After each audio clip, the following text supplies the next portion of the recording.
Hello friends. The next topic, that is unit number 5, in which that is electrical systems. In this chapter we are going to discuss the electrical system in automobile. So basically that is the construction, operation and maintenance of the lead acid battery and the ignition system. Now we can discuss in this video. So first of all, that is a introduction to the electrical system. The electrical system comprises a storage battery generator and the starting motor, lightning system, ignition system and the various accessories and controls. Originally the electrical system of the automobile was limited to the ignition equipment. With the advent of the electric starter on the 1912, the catalytic model of electric lights and the horn began to replace the kerosene and acetylene lights. And the bulb horns, the electrification was rapid and complete by the 1930. Mostly 6-hole system were standard for everywhere. In this video we are going to deal with the battery system, ignition system and alternative. So first, battery system.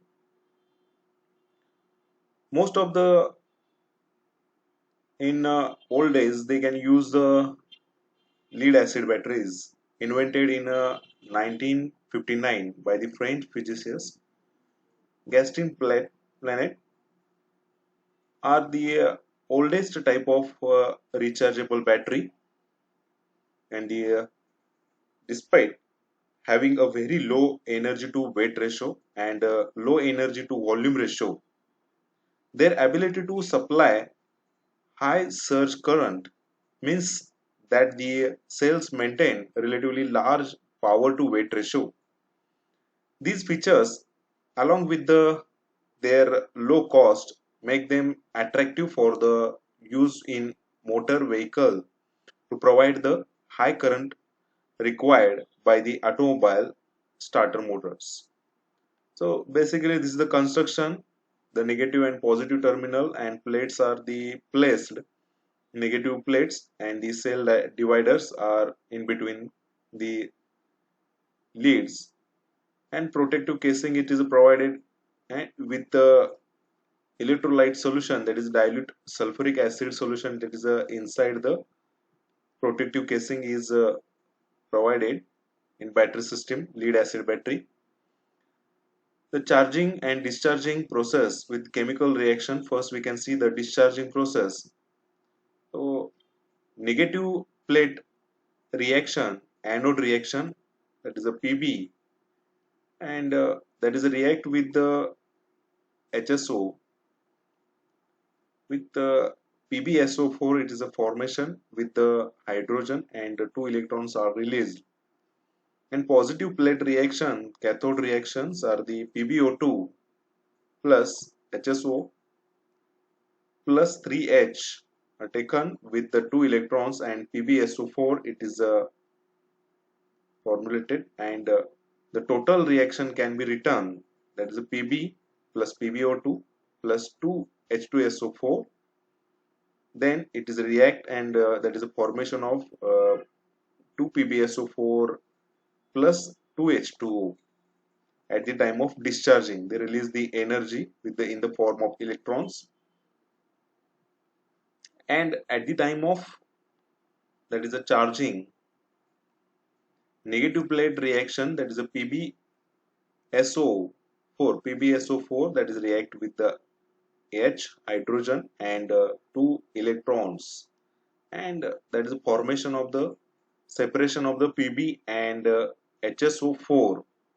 Similar way, that is in positive plate reaction PbSO4 plus 2H2O. After reaction we can get the PbO2 plus HSO4 plus 3H plus 2 electrons are in charging. In ignition system We can represent the ignition system with the battery and ignition switch, and this is a basic circuit. It is shown for the vehicle for ignition system.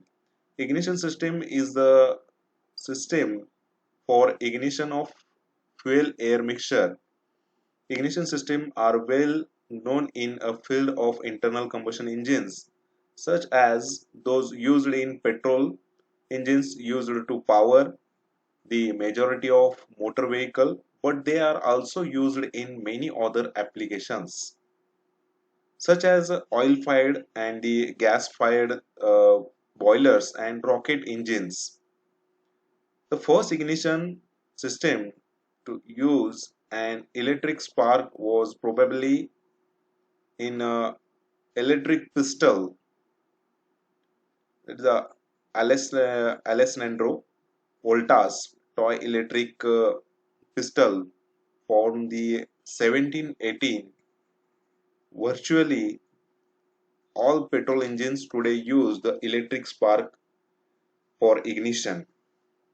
Now the circuit in this, that is a ignition system. When we use the key, at that time that is the battery supplies the power with the primary resistor.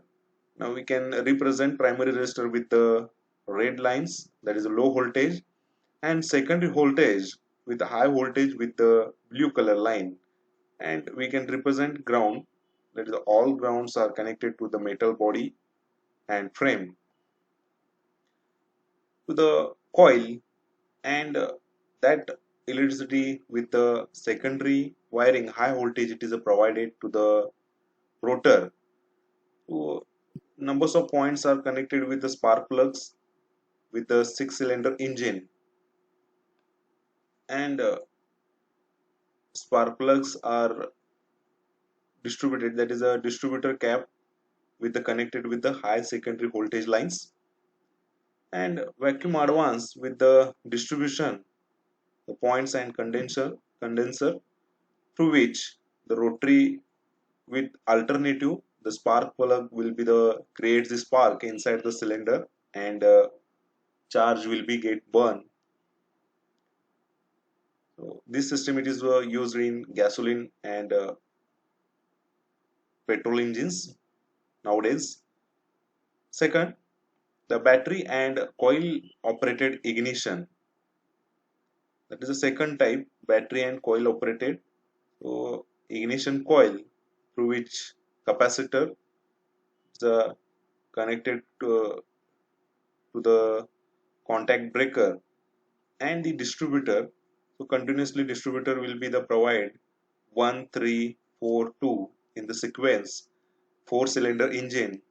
When we use the key and we can supply the power to the ignition coil, that will be transmit the power to the distributor, and continuously rotary distributor will be provide the electric charge to create the arc. So that will be passes with the energy to the or the voltage to the spark plugs, and with the sequence of 1 3 4 and 2 continuously spark plug will create sparks inside the cylinder, and that will burst the charge. With the universal, that is the adaptation of the electric starting for the automobiles, and the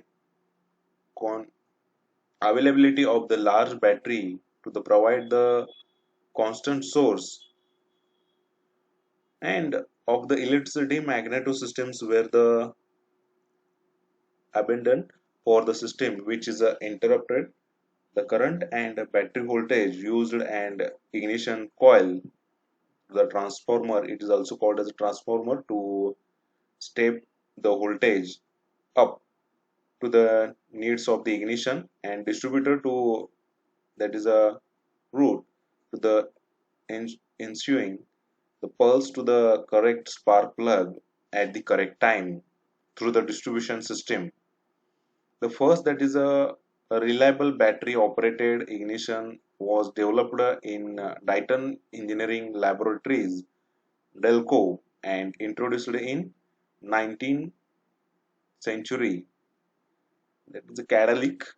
This ignition was developed by the Charles Kettering and was a wonder in its day. It consists of a single coil points, the switch, the capacitor, and a distributor set up to allocate a spark from the ignition coil that is timed to correct cylinder.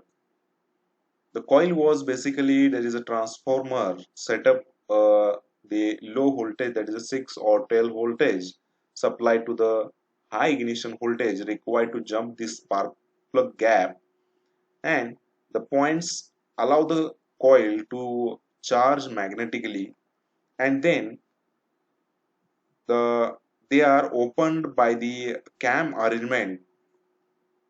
The magnetic field that is a collapses and the large that is a 20 kilowatt or greater than voltage is it is produced. The capacitor has two functions.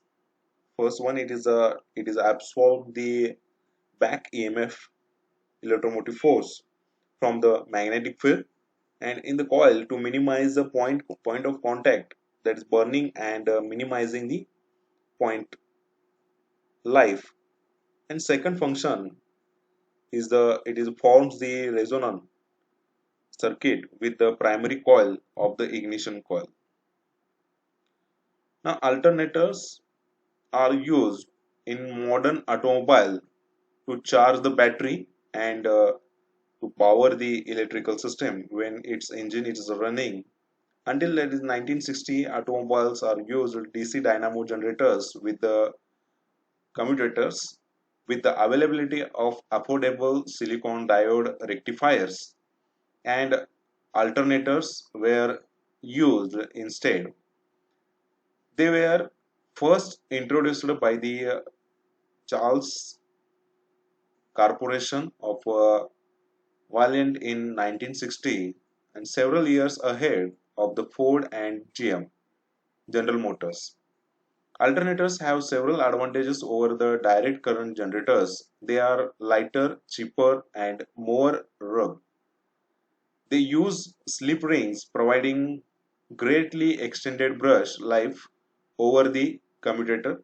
The brushes in the alternator carry only excitation current, a small fraction of current carried by the brushes by the DC generator, which carry the generator entire output.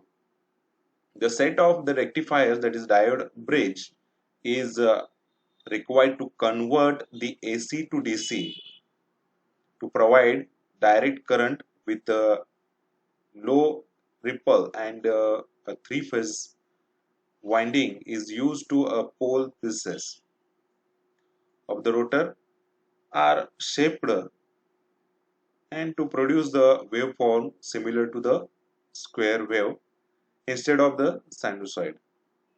Automotive alternators are usually bell driven and 2 to 3 times a crankshaft speed. The alternator runs at various RPM which varies from frequency. Since it is driven by the engine, this is not a problem because of the alternating current is rectified to the direct current.